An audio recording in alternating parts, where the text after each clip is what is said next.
Reporters TV ન્યૂઝમાં આપનું સ્વાગત છે। ભરૂચની ગાયત્રીનગર સોસાયટીમાં છેલ્લા 2 દિવસથી વીજ ટ્રાન્સફોર્મરમાં ધડાકા સાથે આગ લાગતા સમગ્ર વિસ્તારની વીજળી ડૂલ થઈ ગરમીથી લોકો ત્રાહીમામ પોકારી ઉઠ્યા। ભરૂચના પશ્ચિમ વિસ્તારમાં આવેલ ગાયત્રીનગર સોસાયટીમાં છેલ્લા 2 દિવસથી રાત્રિના 11 કલાકની આસપાસ અચાનક વીજ ટ્રાન્સફોર્મરમાં ધડાકા સાથે આગ લાગતા સમગ્ર વિસ્તારની વીજળી ડૂલ થઈ હતી। વીજળી ડૂલ થવાથી સોસાયટીના રહીશોએ ફોન પર ડીજીવીસીએલનો સંપર્ક કરતા ડીજીવીસીએલના કર્મચારીઓ તાત્કાલિક ઘટનાસ્થળ પર દોડી આવ્યા અને ટ્રાન્સફોર્મરનું વાયરિંગ ચેક કરીને જણાવ્યું કે વધારે વીજળી ખેંચતા સાધનોના વધુ પડતા વપરાશના કારણે આ ઘટના બની છે।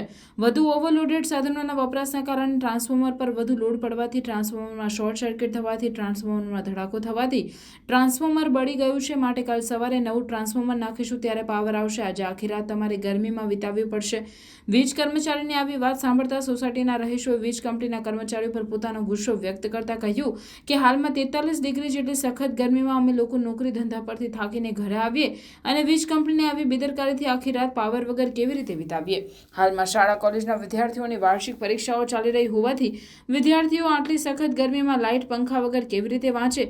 વધુમાં સોસાયટીના રહીશોએ જણાવ્યું કે ગઈકાલે રાત્રે પણ અમારી સોસાયટીના આ જ ટ્રાન્સફોર્મરમાં રાત્રે 1 વાગ્યે ધડાકો થવાથી વીજ કંપનીમાં ફોન કરવાથી વીજ કંપનીના કર્મચારી આવીને વધુ પડતા ઓવરલોડના કારણે ટ્રાન્સફોર્મર બળી ગયું છે, જેથી કાલે સવારે પાવર આવશે। આજે આખી રાત તમારી ગરમીમાં વિતાવવી પડશે એવું કહ્યું, જેથી અમારે આખી રાત ગરમીમાં વિતાવવી પડી અને સવારે વીજ કંપનીના કર્મચારીઓ નવું ટ્રાન્સફોર્મર નાખતા 12 વાગ્યે પાવર આવ્યો।